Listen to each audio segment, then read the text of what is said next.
It's an internet platform in our country. Okay. American laparoscopic doxycycline spiroscopic for the jet or retroperitoneal lymphatic malformation. Please start. Thank you. Cycling scalar therapy for giant retroperitoneal lymphatic malformations. I'm from Shanghai. So, giant retroperitoneal lymphatic malformations, as we all know, are challenging for pediatric surgeons, even if it can be removed surgically, but the leakage is hard to avoid post-operatively. We retrospectively analyzed 5 cases of children with retroperitoneal giant lymphatic malformations. Patients present with either abdominal pain or as an incidental finding. One case was a recurrence after surgical resection. A preoperative MRI was performed to allow calculation, then determine how is the volume that we inject into the mass. After laparoscopy, a mixture of doxycycline and a contrast medium were injected into the mass. All cases were macrocysts. 2 children required a second injection. There was no detectable drug leakage, as we can see in the picture. No significant abdominal adhesions encountered at a second injection, so even if you want to do the surgery for a second time, it's easier for surgeon to remove. The lesions shrank by 95 to 98% after treatment. Pain resolved in all of the children with pain. One patient experienced post-operative vomiting, which resolved spontaneously the next day after surgery. No recurrence or complications have been found in follow-up. So our conclusion is laparoscopic doxycycline injection for giant retroperitoneal lymphatic macrocyst malformations appears to be a safe and effective, minimally invasive approach to ablate the lesion. With a short operative time and a few complications, it should be considered the preferred treatment. Thank you. As to how do you decide the dose and how to prevent the side effect of the doxycycline? As we treatment of the teeth or some side effect impact the bone, but FDA has already approved. You also can find the information on CDC website. So even if it's in the category of these kind of drug, but the metabolism is totally different. So in our research, we did not find any side effect, and we think that we have enough long time to observe this. Thank you. Thank you. One more. Your aspiration, lymphatic fluid. Your aspiration. First and injection. Yes. Okay. How much extra money you have to pay if you choose the robotic surgery compared to laparoscopic surgery? So how many you have to pay For robotic? for robotic surgery? So is it different? So if you choose the robotic surgery in China, maybe in the RBN. so maybe parents' incomes so impact their choice because they have to pay. Yes. Okay. Thank you. Any other questions? Thank you. Thank you. Everyone, I'm Lin Yu from Shanghai Children's Hospital, and to analyze the value of ultrasonography in predicting metachronous contralateral inguinal hernia and diagnosing contralateral persistent processus vaginalis, we conduct a prospective study, and all participants were patients with unilateral hernia, and they all underwent a preoperative ultrasound on the contralateral groin. And they were divided into 2 groups, and patients in group A received operating procedure according to ultrasound results. That means patients with negative ultrasound results received only hernia repair, and the patients in group B received operation according to laparoscopic results. That means patients will receive hernia repair and the CPP ligation if it's confirmed during the procedure.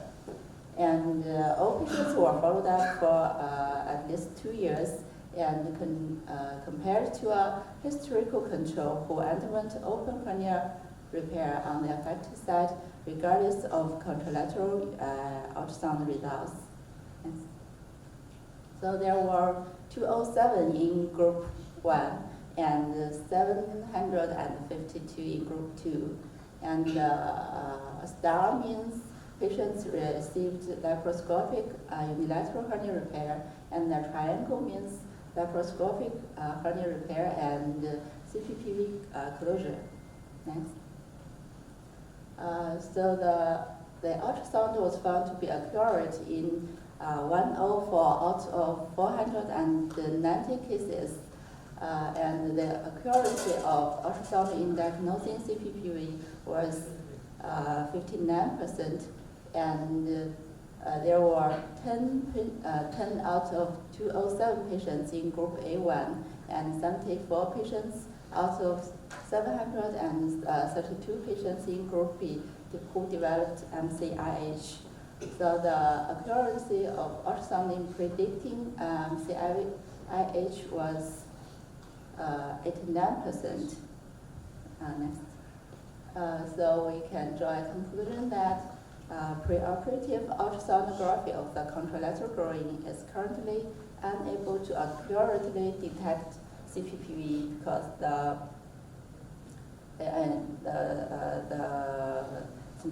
sensitivity is only 20%, but it appears to be a promising method in predicting MCIH by using rigorous diagnosing criteria. Thank you.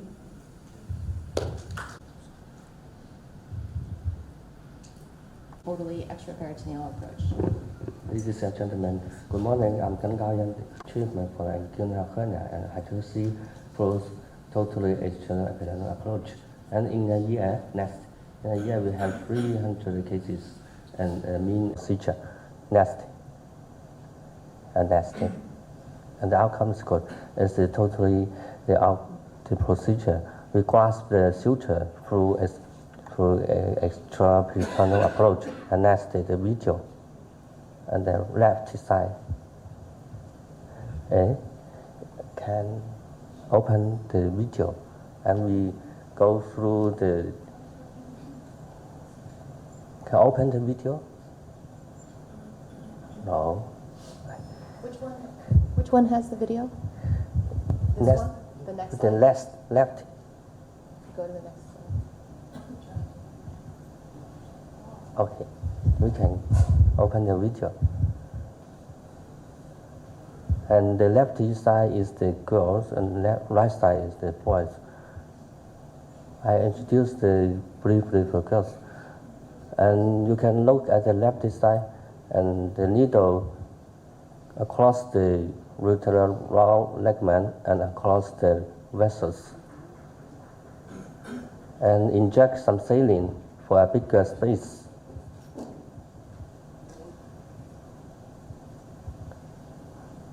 Inject some saline for bigger space and let go the suture.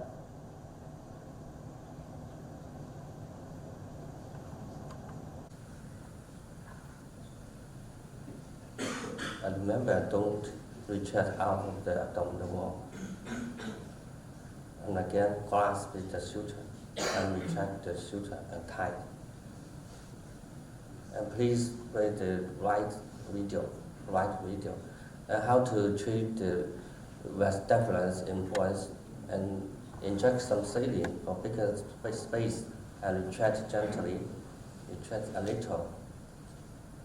And let the vas deferens down and push, and the vas deferens will cross.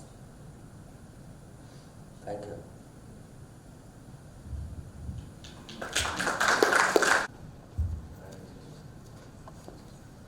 It's a special needle.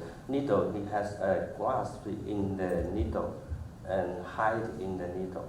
And if you need to open the glass and put some instrument, and the glass will open and grab the suture. And second question is that any particular suture material you prefer? suture material, you prefer any particular suture material? No, it's a silk, not as tossable. Okay, no, so. Thank you. Thank you. Next presentation. First 55 cases of pediatric robotic-assisted surgery at a single institution.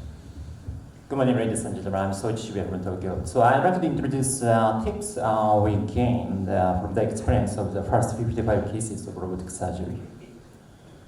Next, please. I have nothing to disclose. Next. So robotic surgery has many advantages over the conventional endoscopic surgery, but the limitation is a requirement of the large space to allow the surgical arms to move around sufficiently. So I'd like to introduce two tips to gain the extra space in the small body cavity. Next, please. So first one is cutting the tip of the torcus. So we normally use the short types of torcus, which has 11 centimeters of the total length. So it has a 3.5 centimeter tips from the remote center. So it means you need at least 3.5 centimeter from the skin to the target. So which is sometimes difficult to obtain, especially in small children. So next, please. So to gain more space, so we cut the tip of the torcus by 1 centimeter. Next, please. So which gives us extra space in the body cavity. Next, please. The second one is pulling up the torcus. So in adults, it is recommended that the remote center, which is a black line in the torcus, is placed in the muscle layers. But in children whose muscle layer is quite thin, so you can put the torcus at until the remote center is at the skin level. Next level. Next, please. So you can put the torcus by using this. Next, please. So you can gain the more extra space. Next, please. So robotic surgery has some limitations you have to recognize before planning surgery. But by using these our tips, so you can do robotic surgery even in small children. Thank you. Who cut the trocar? Company. The company. We asked the company to cut the trocars, but they rejected parts. But we passed it. Yeah. But is it okay to shorten the just cut? Yeah, so we need to get the ethical approval in the hospital. But there is no problem by even if you cut the trocar. Only approved in your hospital. It's only approved in your hospital. I think so. And in terms of age and size? So we did 10, I don't remember, but one. So for pyroplasty, so one 18 months old. So relatively so big children, so we don't do neonatal surgery for robotic, but so we are trying to do that. But cases we can do robotic surgery is limited in Japan. So we need more support from the government. For your robot surgery, especially for your pyloroplasty, because the arms need a good amount Yes, of so at least 5 centimeters. 5 centimeters. Yeah. Experiencing experience sharing in a single center. Anything else? Okay, I guess we don't have infants with mid-term follow-up. Journal of Pediatric Surgery with Chala Hospital of Sichuan University. Today, we have the Professor Xu Zicheng have the presentation of the laparoscopy ladies procedure for intestinal malformations in small infants with the midterm follow-up. Next. The objective of this study was to evaluate the safety and the efficacy of the laparoscopy ladies procedures for intestinal malformations in small infants. All the patients aged younger than 6 months with them who received radius procedures between January 2012 and December 2019 were enrolled. The preoperative demographics and the midterm follow-up results were retrospectively reviewed and compared between patients who underwent laparoscopies and open radius operation. our result was 55 patients were enrolled and for analysis, including 21 patients in the laparoscopy procedure and the 64 in the open and ladies procedures.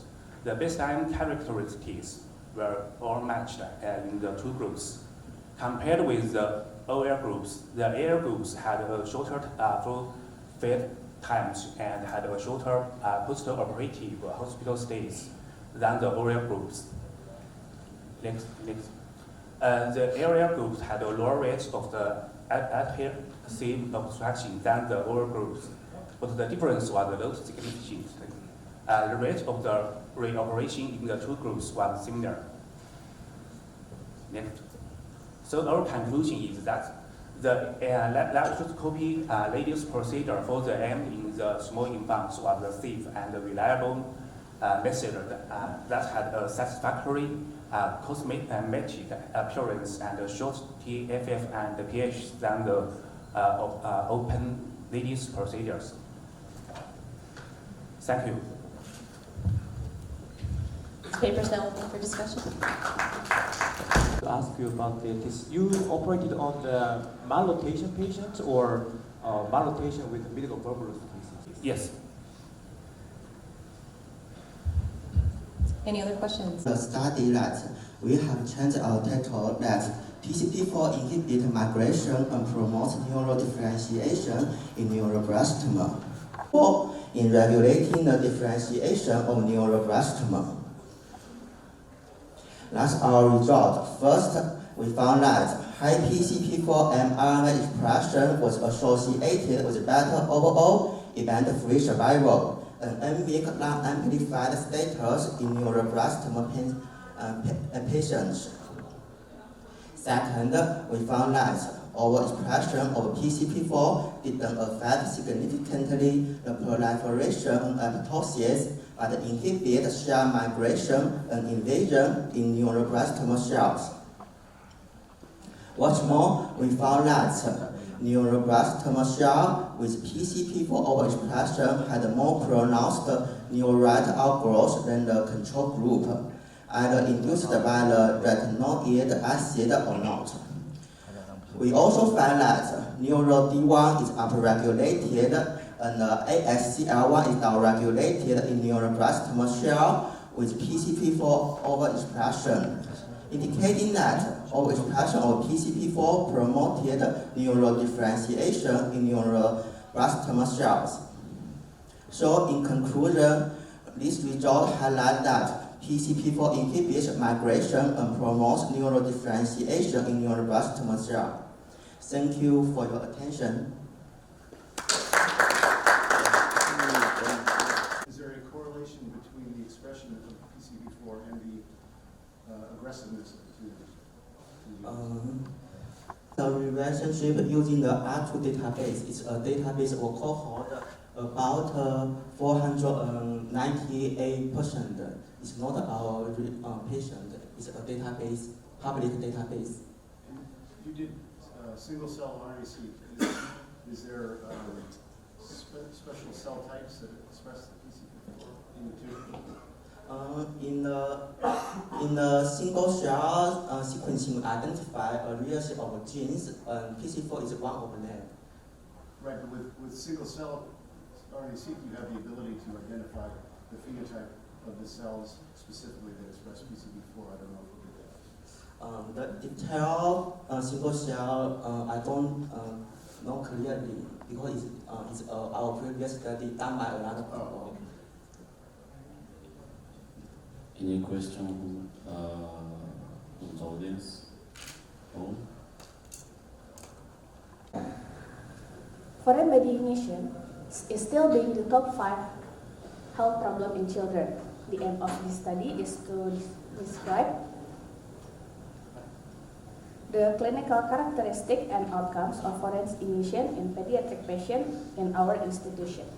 A retrospective analytic study was conducted between January 2016 until February 2023 in children below 18 years old. From the result, we got 106 patients, 71.7% were female, 28.3% was male, with the mean age was 9 years old, with a range 4 until 14 years. 56% of objects ingested was straight pin, because most of them were a veil with a straight pin, and more than half had spontaneous expulsion and located distal from the stomach. Slide. From this table, we can see that the X-ray study of foreign bodies was located below the stomach in 53 patients, and in 92 patients we had 92 patients asymptomatic, and among all patients, 73 had spontaneous expulsion of the foreign bodies. The first location of the foreign bodies was statistically significant, affecting the symptoms and also the outcomes. Slide. In conclusion, foreign body ingestion in children more than 5 years of age are mostly asymptomatic, and we found that when the foreign body reached the stomach, greater than 80% passed spontaneously with defecation. Thank you.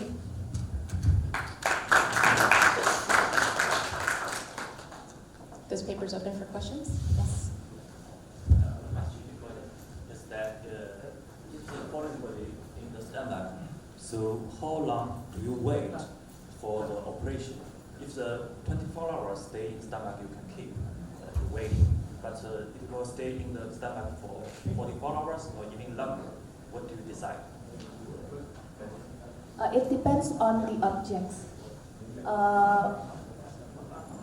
In the study, we also wait until 2 weeks if the objects was still in the stomach, so we decided to operate it.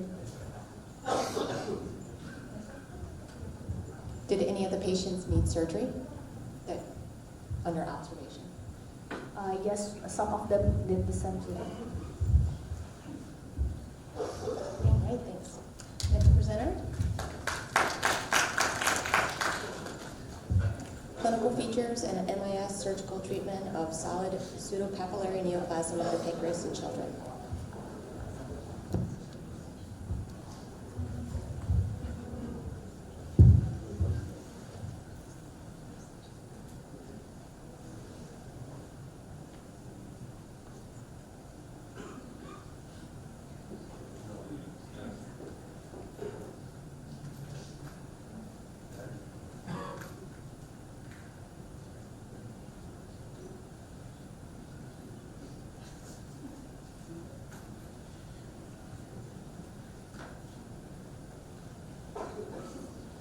It's downloaded.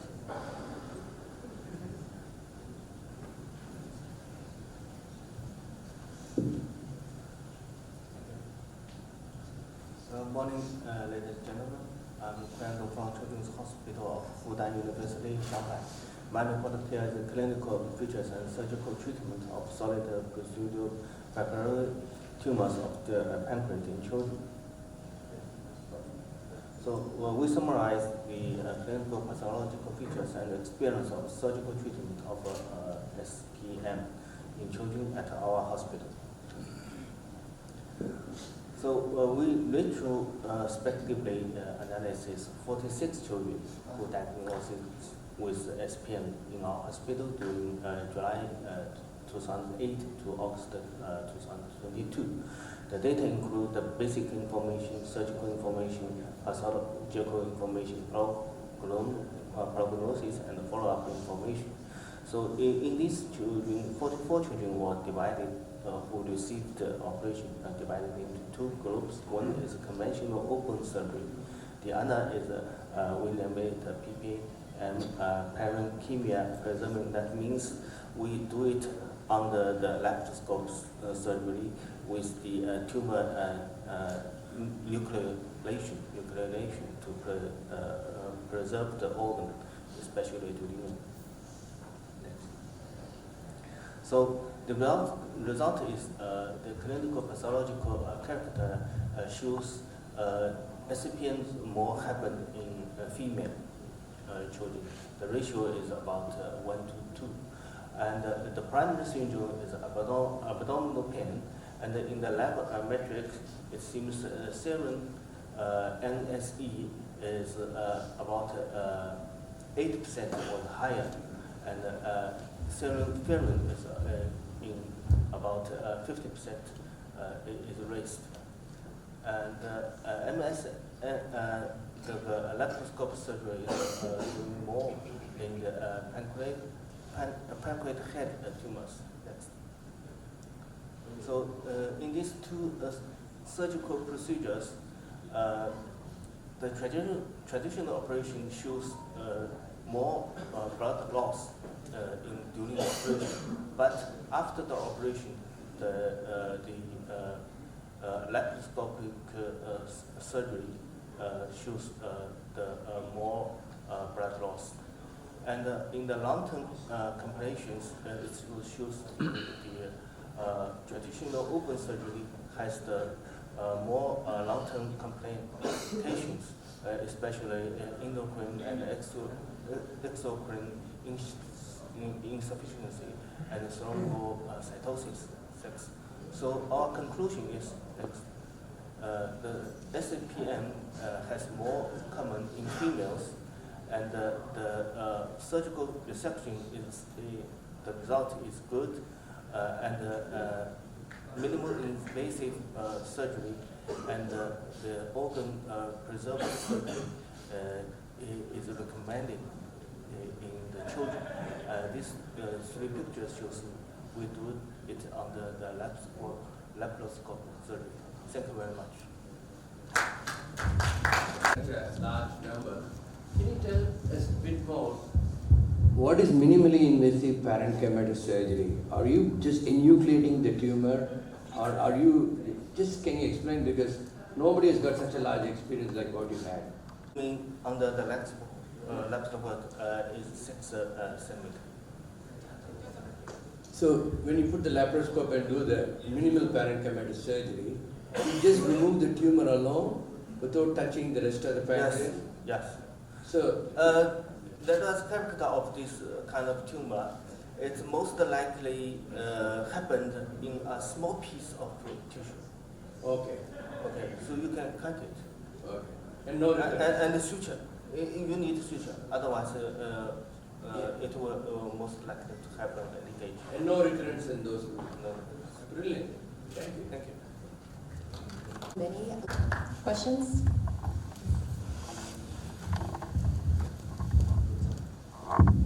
This is the surgeons that involved in the surgery have the same level of experience or not? And on the other hand, the transumbilical group with junior attendants.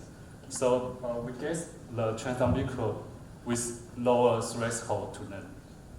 Oh, okay. But a shorter period of surgery time.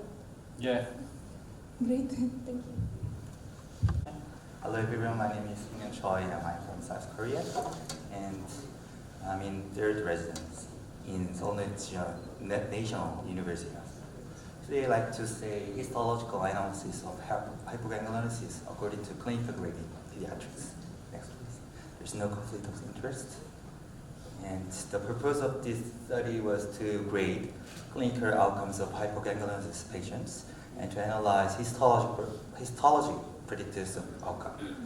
It is a retrospective study, and for 24 patients pathologically diagnosed hypoganglionosis between January 2000 and December 2023, we excluded 11 patients due to these reasons, and for 13 patients left, we checked the clinical grade system and histochemical parameters. Next, please. For clinical features, we checked various parameters, and for clinical grading, we measured the distance from stretch ligament to stoma, and the involvement site was checked, and the compression necessity was checked. And after discussion with my professors, we had the impression that what matters is the length and function of the remnant bowel. So we proposed the clinical grading system involving these scores, which includes the distance from stretch ligament to stoma, and dilatation in the contrast study, and need for decompression.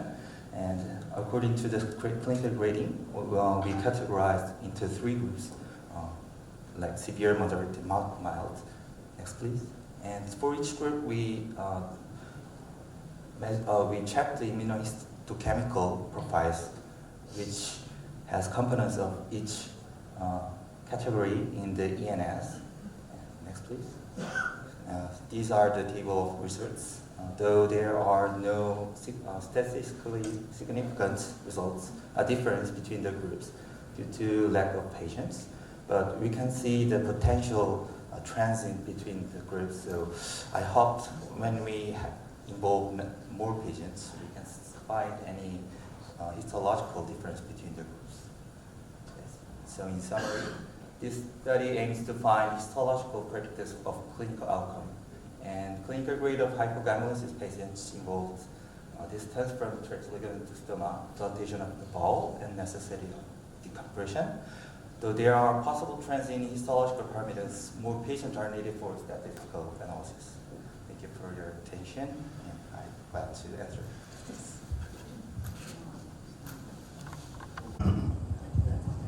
Dr. Shimojima from Tokyo. Thank you for a nice paper.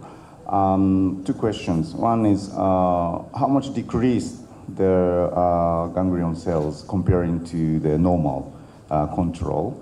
And the second question is, how do you decide the location of the stoma, and how do you plan the further operation? Thank you for your reading of the previous studies. And our hospital has definite diagnosis criteria for hypogangliosis, which is ganglion cells is less than 11 per 2.5 millimeter, and it is not sure yet. When I find many studies, the diagnosis criteria is not definite currently, so it needs to be more studied. And for second question, these biopsies were all the diagnostic operative biopsy.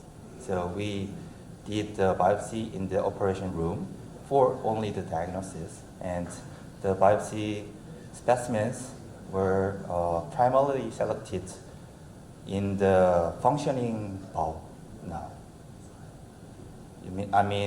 Proximal to the stomach, current stomach. So I think the immunohistochemical of the profiles of the bowel means now functioning the bowel status, and it can mean the clinical. It can make correlation to the clinical outcome to the patient. Is my hypothesis. I think you were asking what histologic criteria is used. Proximal jejunostomy in the case of intestinal tube obstruction. So I heard that in Japan, you also made a proximal jejunostomy who has the dysmotility patient. So when we perform the enterostomy to decompress the bowel, when the patient have the distended abdomen. So first we choose the in the jejunoiliac junction. But when after surgery, the patient still has the dysmotility symptoms like the distension or vomiting, and then we perform the surgery again and move to more proximal lesion. That's our principle. Thank you for this opportunity.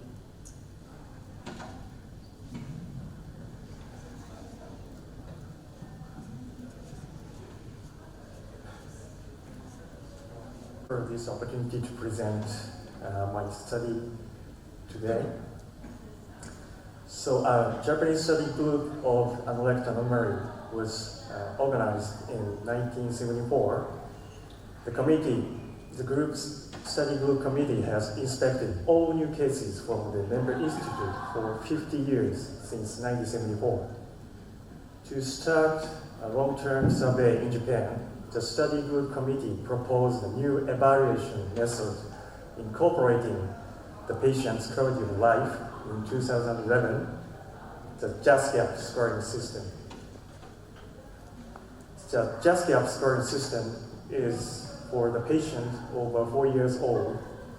The questionnaire consists of 9 questions in 5 subcategories: incontinence, soiling, fecal sensation, constipation, and bowel management. The score is a simple summation of those 5 subcategories points. The point range is 4 to 15 points. 19 member institutes participate in this study between 2019 and 2020. Totally 67 patients of high-type anorectal malformation without chromosomal disorders were included in this study, and the questionnaire was performed on those patients. The long-term prognosis was analyzed by comparing with the JASCAP score at the younger post-operative age and the late post-operative age in all patients first, and then the 60 patients out of 67 divided into 4 groups by the primary operations: Stevens, open laparotomy, PSER, and laparoscopic surgery. And the JASCAP score was analyzed between the 4 groups. This slide shows the characteristics of 67 patients. 71.6% were males, and 42 left vertebral fistula, and 17 left cloacal fistula were included in this series, and 3 left vertebral fistula patients had tethered cord in this series. This table shows the number and the mean age of all high-type patients and 4 operative groups at the younger and the late post-operative age. There is no difference in the mean age of all high-type patients and 4 operative groups at the younger age and the late post-operative age, like that. This slide shows the JASCAP score in all high-type patients. So as you can see in here, JASCAP score of all high-type patients was improved with age to 13 at the late post-operative age.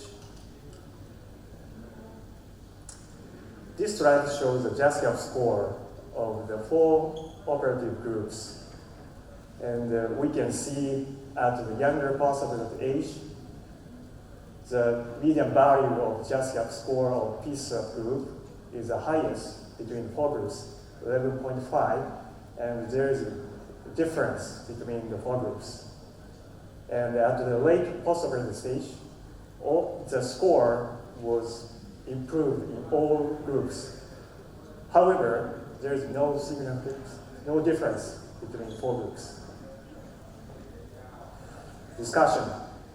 This study with the JASCAP scoring system supported the previous studies in that many high-type anorectal malformation patients improved their bowel function with age to obtain the social bowel function in adulthood.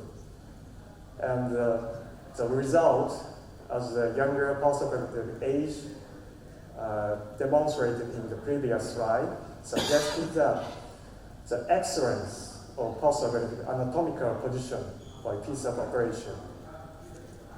In this study, the limitation is the lack of objective and quantitative evaluation, such as the post-operative anorectal manometry and the post-operative imaging study, as well as the small number of the cases. In conclusion, the long-term prognosis of high-type anorectal malformation in Japan, evaluated with the JASCAP scoring system, was favorable despite the primary operation. And finally, I have to say many thanks to the member institute and doctors, guardians, and patients. I appreciate your support. Thank you.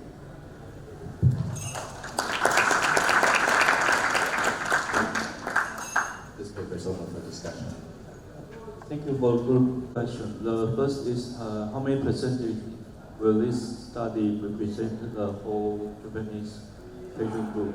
And the second is the low percentage of patients who had the cold is very surprising for me because according to the literature, about the 1/4 patient will have less such problem. Did you find the cold by routine MRI or any other method? Thank you.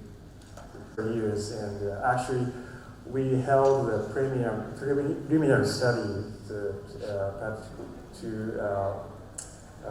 establish the protocol for this just gas scoring system, and the second question, what? Sorry, I'm sorry. The next paper. The next paper is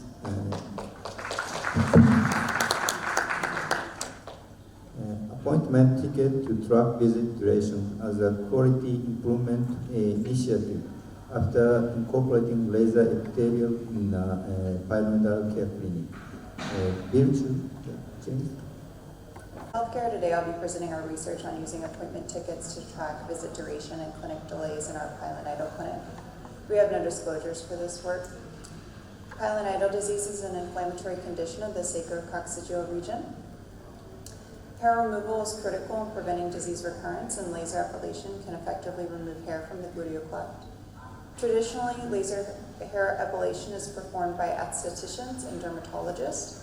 Our specialized clinic implemented multi-step laser epilation visits, and we hypothesized that using time-stamped appointment tickets would aid us in tracking clinic delays and visit durations and allow us to assess quality improvement measures. And non-clinic staff noted any appointment start time delays greater than 20 minutes. Providers indicated the scheduled appointment time, check-in time, when manual shaving started, when anesthetic was applied, when laser epilation started, the checkout time, and when a patient was seen by an MD. We collected data from 1,317 visits between March 2021 and July 2022. The average visit length was 60 minutes. This gradually decreased over the course of the study, but was not statistically significant.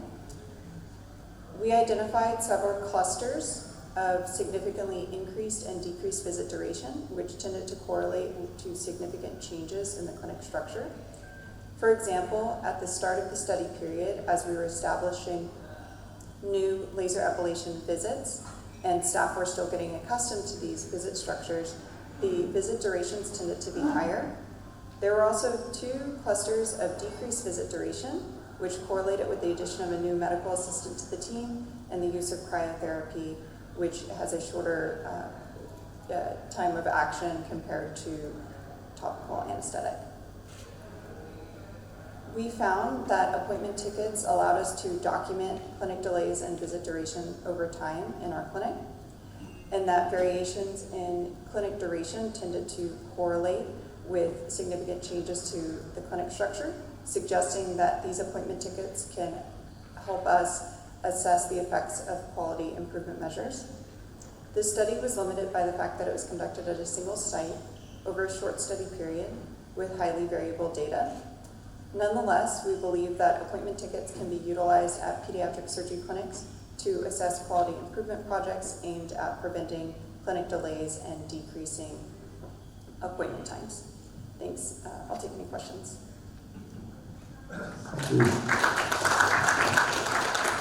This paper is open for discussion.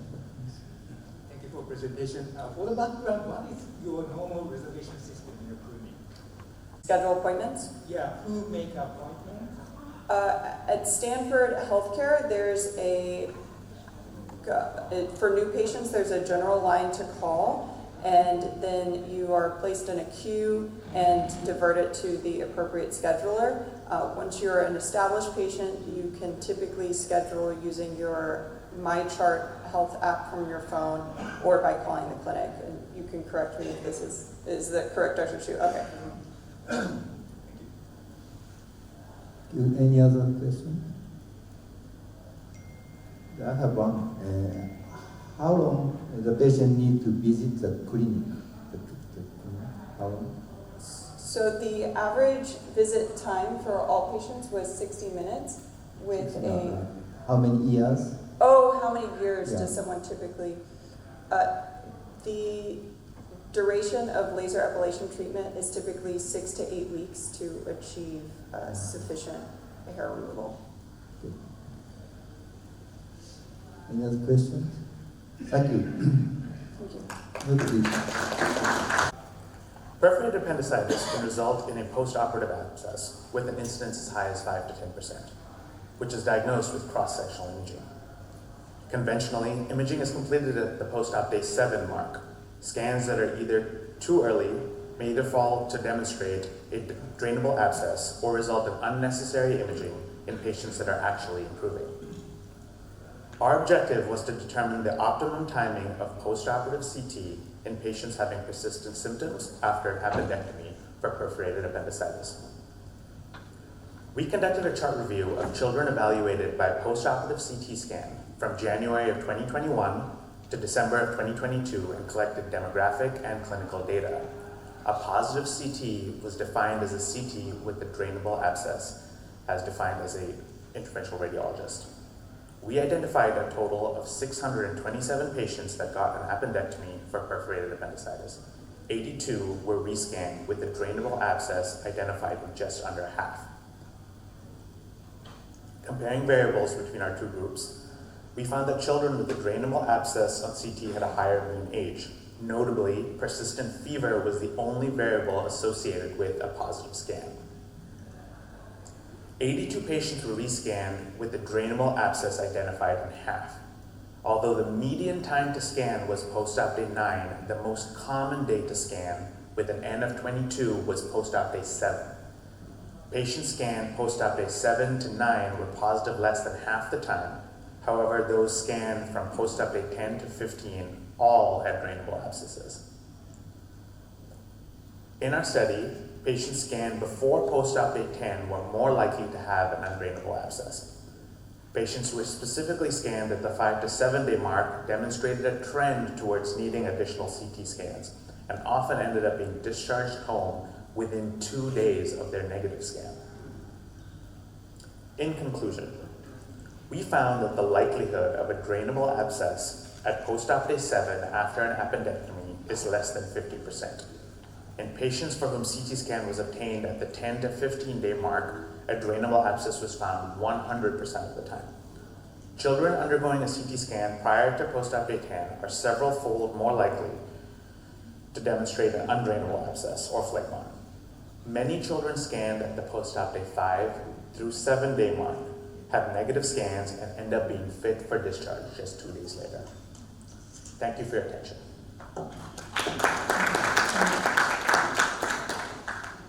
Open for discussion. Interesting study. So we kind of use post-op day 7 as a magic number. It's not doing great, maybe having some fever, having ileus in your post-op day 7. Based on your study, do you think we should wait for a few more days before you get a scan, or what should we do? Yeah, definitely just a benefit towards waiting a couple extra days. We tried to use a receiver operator curve to identify the optimum day, if you will. Unfortunately, with our numbers, we weren't able to find an exact day, but I would suppose with multi-center, with greater numbers, you might be able to find the sweet spot, if you will, whether it's post-op day 8, 9, or 10, I'm not sure. But 7 days does seem to be a little bit early, especially given almost half of our post-op day 7 scans went home 2 days later because they were fine. Thank you. Thank you very much. Good morning, everybody. I'm Dr. Trihaning Rahayajam from Cipto Mangunkusumo Hospital. My slide, please. I'd like to share our experience in the Journal of Separation of Conjoined Twins 55 years in our hospital. Our hospital is a national referral hospital in Indonesia. And slide, please. Okay. And so, in introduction, the conjoined twins incidence is 1 in 50,000 pregnancy and 1 in 200,000 live births, but the incidence, the exact incidence in Indonesia is not elucidated yet. So this is our case from 1968 to this year. So we have the majority case of omphalophagus. It is nearly 40%. The second one is sarcophagus, esophagus, and craniophagus. I didn't include the brachyphagus, craniophagus, and cephalophagus from this paper. And the predominance of the gender is female, it's around 73%. And we did separation surgery in around 44 cases. The most significant congenital anomaly in the congenital twins is congenital heart defect, which is around 75%. And the outcome, the survival, is nearly 40%. So what is the operative principles in conjoined twins? First, we have to identify the exact anatomy. We have done these cases since 1968. At the time, there's no CT scan, there's no proper CT scan in Indonesia, there's no proper imaging. But we have managed to do all the identification of the anatomy. And we have to do working together in a multidisciplinary team. And before the process itself, intraoperative and postoperative. And we have to plan the timing for the operation and surgical techniques, because sometimes we have cases for emergency cases that we don't have enough time to do all the imaging, and we have to do emergency operation. We have to identify the critical steps of the operation procedures and anticipate and plan the reconstruction needs. And for example, for the omphalophagus, sometimes we have a difficulty if the biliary tract is fused into babies. And for most of the cases, for omphalophagus, we have the difficulty. Sometimes we have to figure out how to close the defect.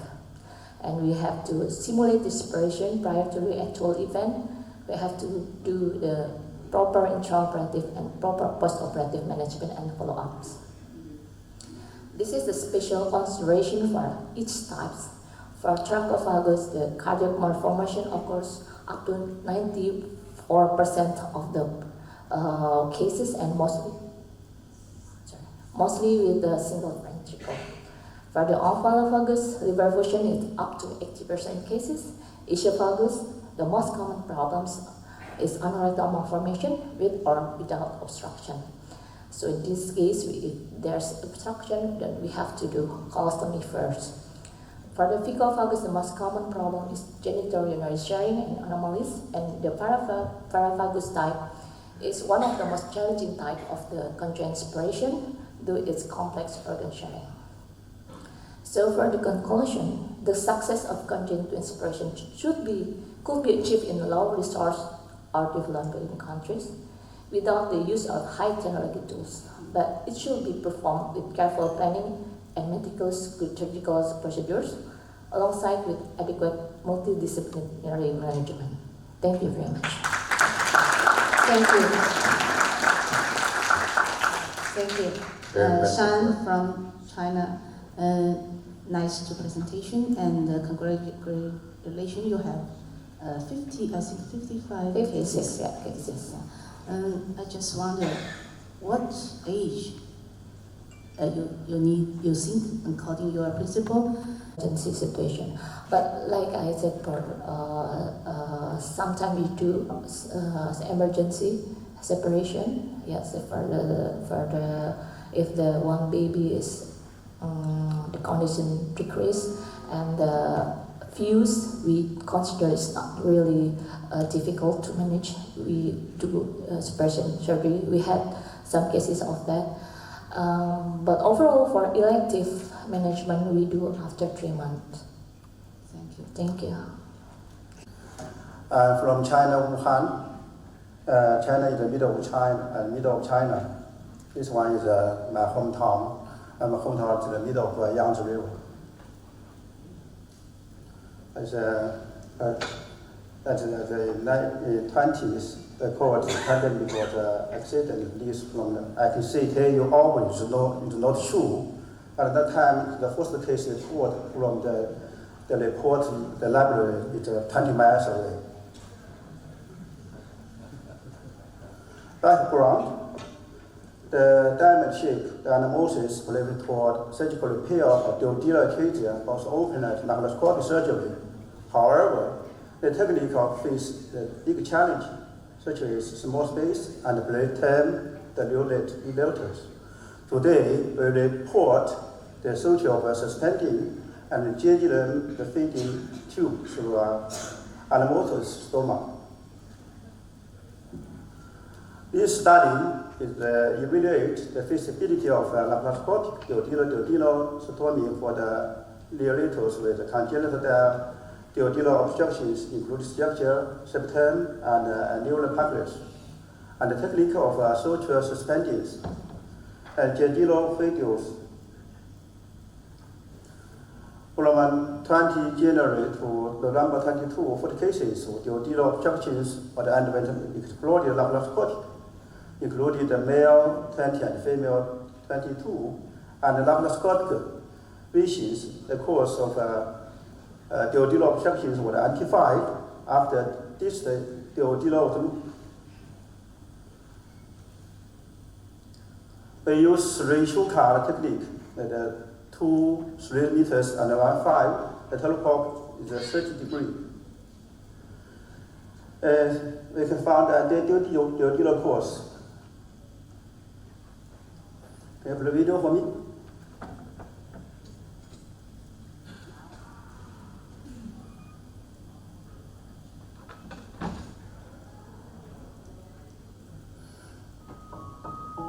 We can see the annular beauty. We use the PDS, the suspended stomach includes the opening step, then T excisions. Now anamorphosis post the wall first.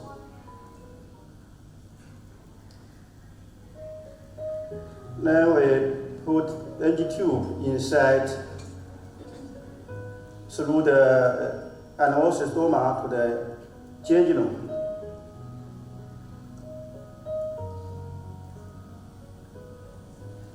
Okay, stop.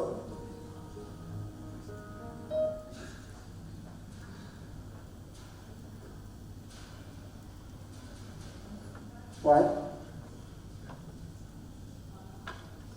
To play again.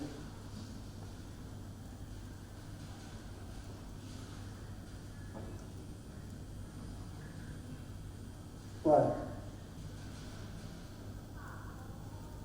You can see the another duodenal structure. You can see the duodenal septum. After 2 days, we used the milk or pump through the NG tube by the infusion pumps. Result: the finding duodenal septum in some cases, and neural pancreas in 29, and the duodenal structures in 10 cases. For average time, the opening time is about 100 minutes, and all cases on the full feedings about 2 weeks. As the 8 days post-surgery, the image study. DA, the main causes of emergency the surgery in the period. The delayed diagnosis can be result the malnutrition and other complications. The diagnosis can use the prelentals. Then after you can see the Bible signs and the low gases of the abdominal wall and the small colon. Laparoscopy is considered to support to open the laparoscopic invasions, bowel assessment, cosmetic, and post additions. The boundary of pediatric laparoscopy have bound widened markedly in the last 20 years. The post-operation complications leakage stretching, however, the endowing time of NQ is about 2 weeks after surgery. Conclusion, the duodenal with laparoscopic can perform safely in neonates for full times. The social suspensions can impose well and make operations easy. The GQ can be fed earlier and enhance recovery after surgery. Thank you for your attention. Open for discussion, please. Thank you. Thank you, Doctor, for your presentation. Can I ask you, so you use nasojejunal transanastomotic tube for feeding. Is there any need for gastric decompression after that? And if yes, you use gastrostomy or orogastric or nasogastric tube instead? Thank you. Thank you for your question. Because I think gastrostomy includes the injuries. We use the NG tube past and also stoma. It's more easy. And after 2 weeks, we came the full oral the feedings. Any other question? Okay, thank you. The next paper for presentation is titled Pyloromyotomy for Infantile Hypertrophic Pyloric Stenosis. Is it safe for general surgeons to perform? To be presented. Thank you for the opportunity. Surgical volume matters. Studies have shown a correlation between surgical volume, experience, and operative outcomes. Pyloromyotomy for pyloric stenosis is one of the most common procedures that we pediatric surgeons perform on a regular basis. However, some adult general surgeons have been trained to perform pyloromyotomy, and they may be quite good at it. So the purpose of this study was to evaluate whether babies with pyloric stenosis treated by general surgeons have outcomes comparable to those treated by pediatric surgeons. So simply put, the research question is, are we any better than adult general surgeons in taking care of babies with pyloric stenosis? Depending on the results, these general surgeons may be able to keep the patients with pyloric stenosis, and that could be meaningful because transferring the patient to higher level care could involve hours of travel and familial disruptions. So we looked at the National Surgical Quality Improvement Program pediatric version from 2012 to 2020, looking at all infants with diagnostic code for pyloric stenosis. We excluded the patients with procedure code other than pyloromyotomy or unlisted laparoscopic procedure of the stomach, those with procedure code pyloroplasty, those with surgeon specialty other than general surgery or pediatric surgery, and finally, those who underwent other simultaneous procedure. Our primary outcome was 30-day post-operative complications, and we conducted unadjusted and adjusted analysis. So after exclusion, the final study population involved 18,453 patients with 731 operations performed by general surgeons and 17,722 performed by pediatric surgeons. This table describes and compares the demographic by operating physician specialty. As you can see, the patients operated on by pediatric surgeons were found to have a higher average weight, but were also likely to have comorbidities like prematurity, pulmonary, and weight loss comorbidity.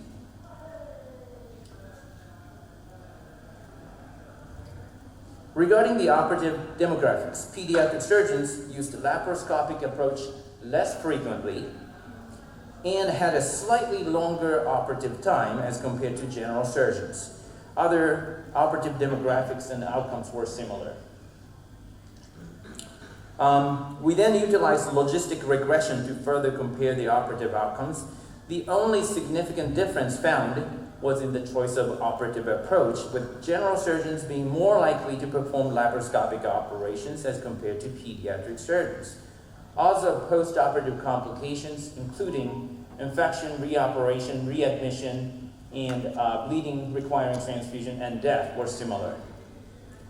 And lastly, when we looked at continuous variables, the difference in the length of operation was again observed using linear and multivariate analysis, which demonstrated that general surgeons had a shorter operative time compared to pediatric surgeons. So to summarize, when looking at the national database, we found that the vast majority of pyloromyotomies in the United States were being performed by pediatric surgeons. But when general surgeons do perform pyloromyotomies, their postoperative outcomes were similar to those of pediatric surgeons. So if our results are confirmed by further studies, general surgeons may be able to continue taking care of these patients with pyloric stenosis, potentially avoiding the cost and familial disruption associated with transfer to highly specialized centers. There are some notable limitations to this study. The most obvious being its retrospective nature and the fact that the data in the NISQUIP database is only available up to 30 days. We should also keep in mind that the data is only coming from NISQUIP pediatric participating sites, which includes freestanding children's hospital with larger hospital, or general acute care hospital with a pediatric wing. So the general surgeons in this database are likely accustomed to performing or taking care of pediatric patients, and therefore may not be representative of all adult general surgeons. With that, I'm happy to take any questions.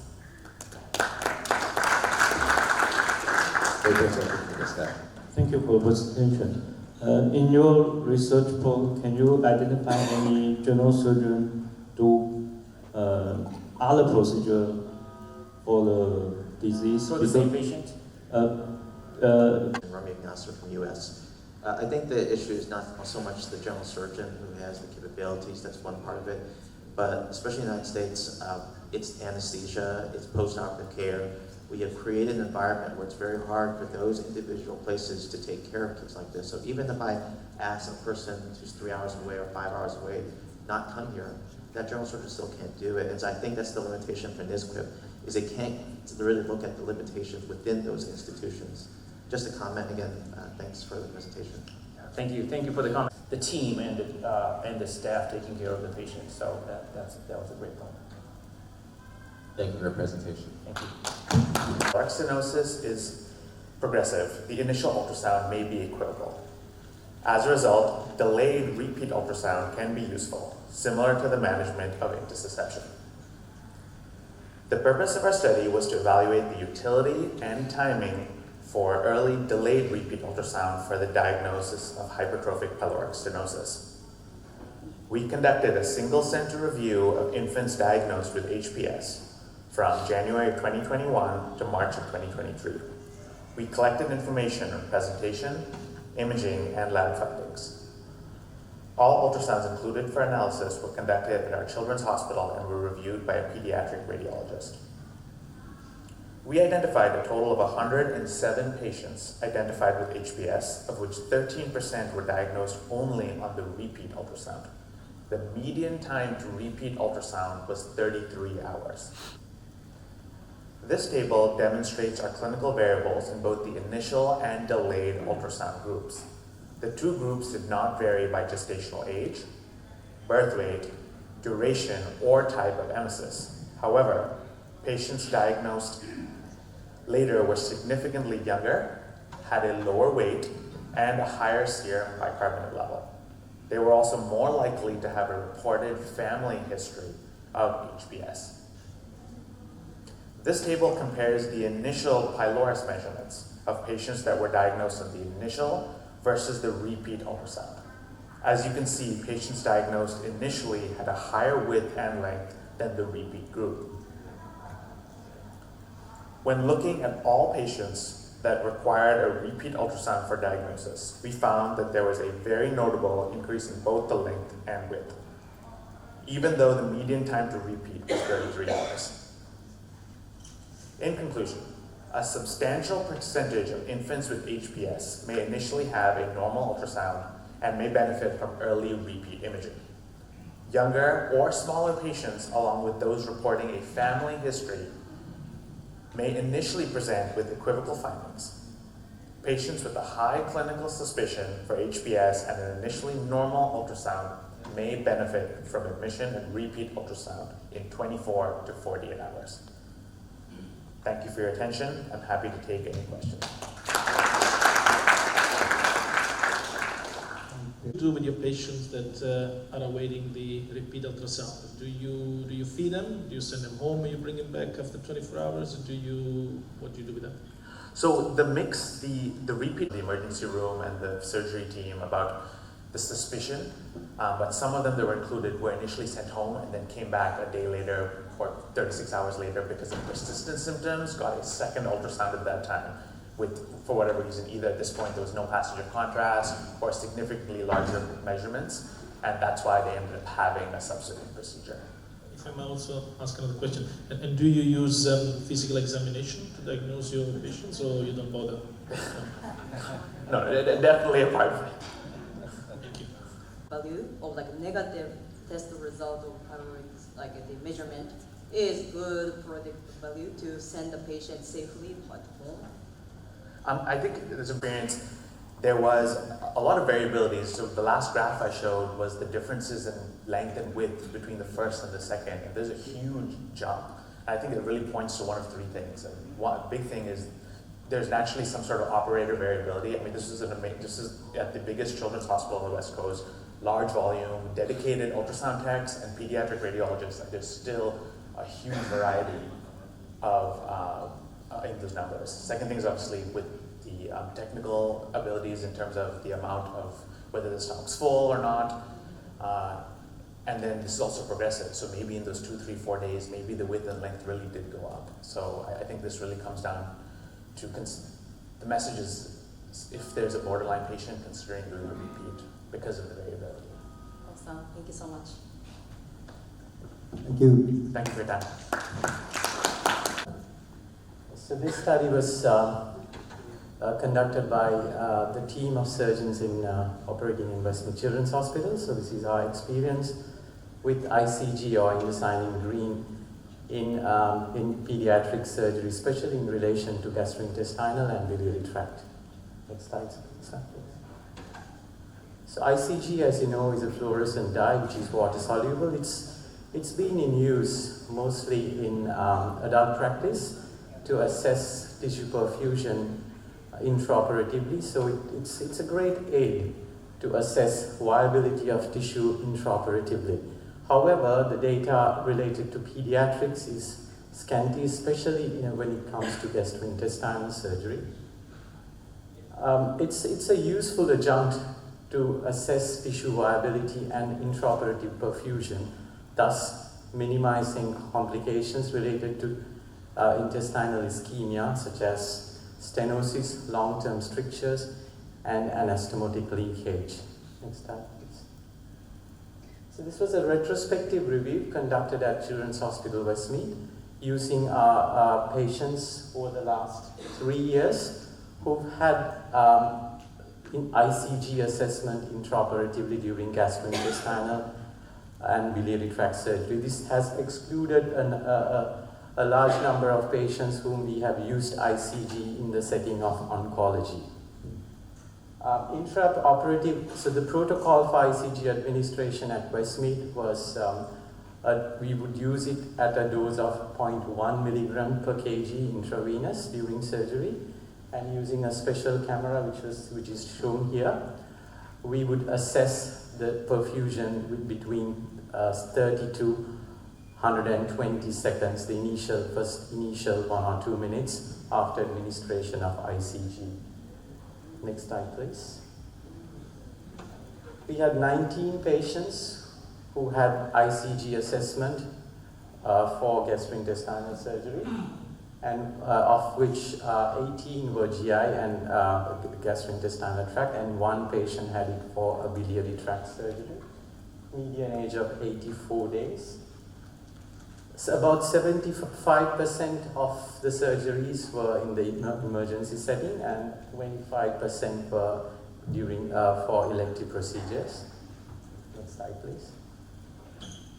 This graph illustrates the different conditions, different indications where we used ICG. For the emergency procedures, one of the commonest indications were intestinal obstruction, and others being necrotizing enterocolitis and midgut volvulus in the setting of malrotation.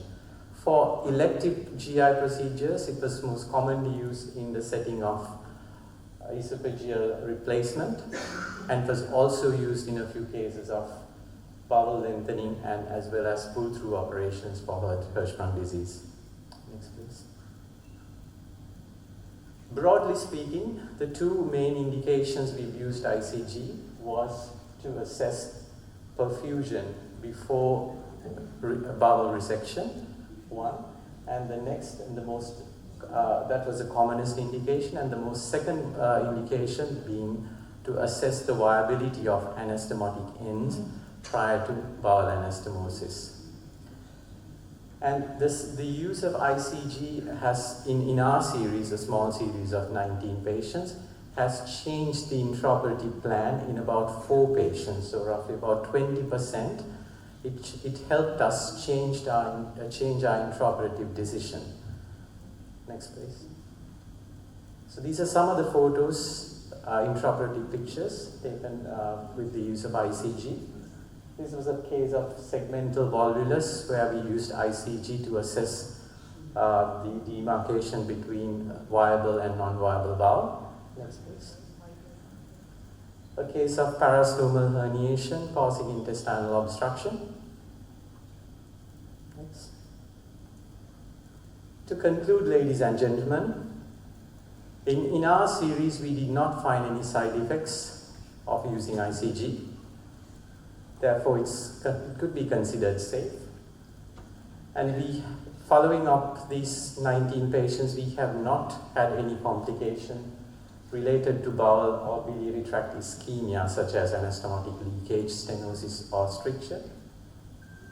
And it helped us change our intraoperative plan in about 20% of patients. Thank you very much. Comment, please. Thank you very much for your excellent presentation. With assessment of ischemia, for example, in volvulus, so is it in the cases of anastomotic ends? Yeah, it was mostly tissue perfusion, meaning viability. So those 3 cases were cases that on macroscopic inspection where we thought that the bowel wasn't really viable, and then on ICG assessment it was shown to be viable.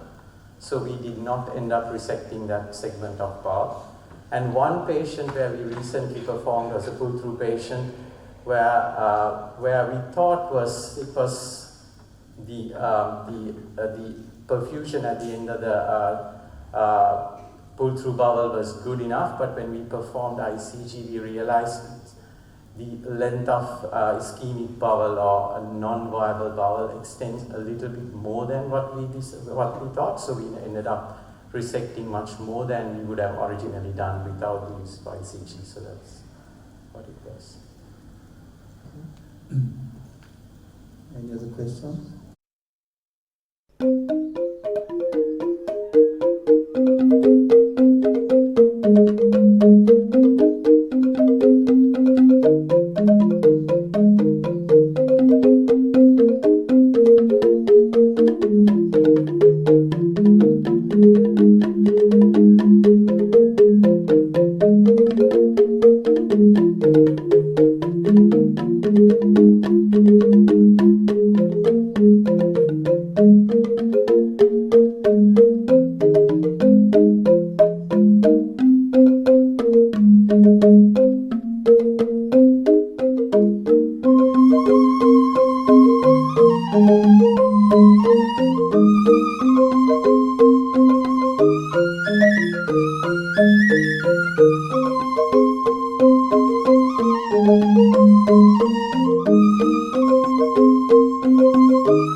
Belakang.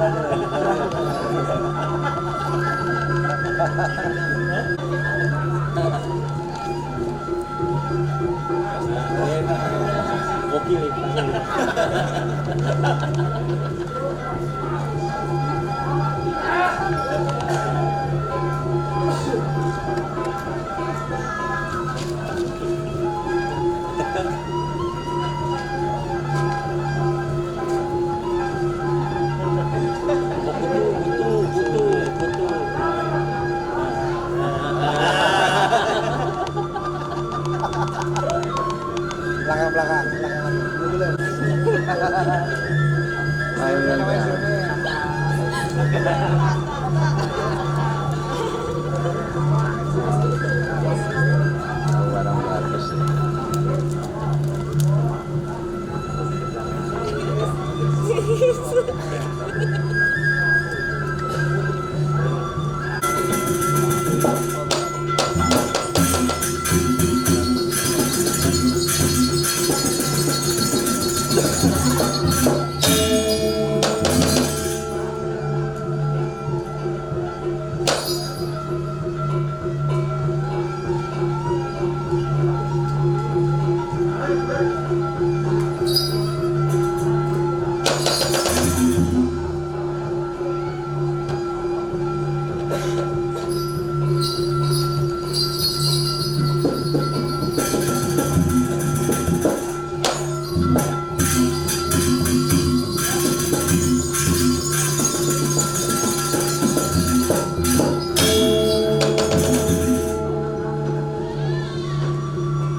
Bojok itu ya, monyet ini yang untuk dihancurin semuanya.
subuh jelian selesai janik tuh kita ni sebat dah tu takut sebat dah ane sebat ni ada lain apa kan dia baru kan sah dewa jeng wong nak kalah dah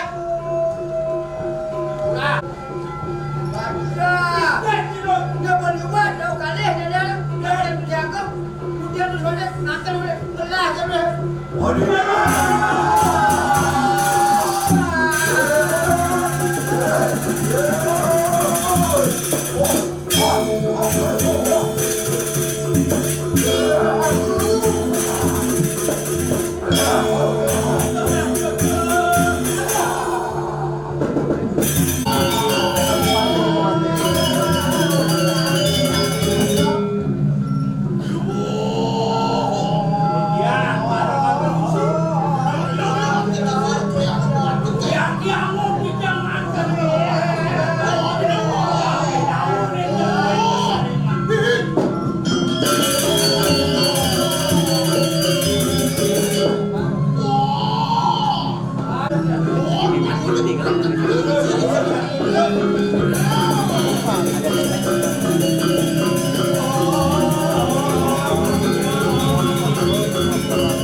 Bapak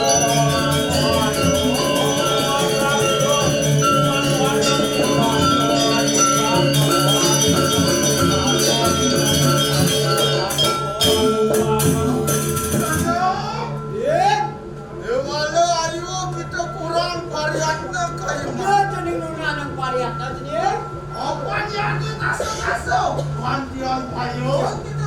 Yan mone Cina payo kan jadi kena.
Nah, jenis sangsa hone bagus.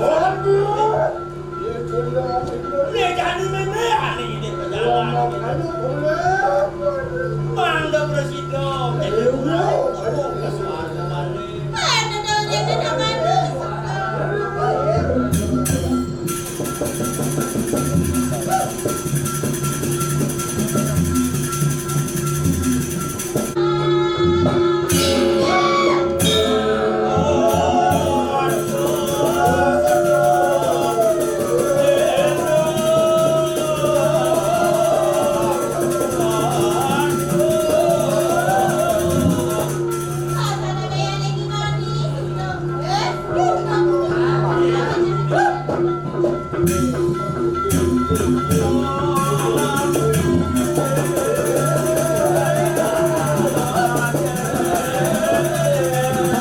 Agak berat.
1, 2, 3, whiskey!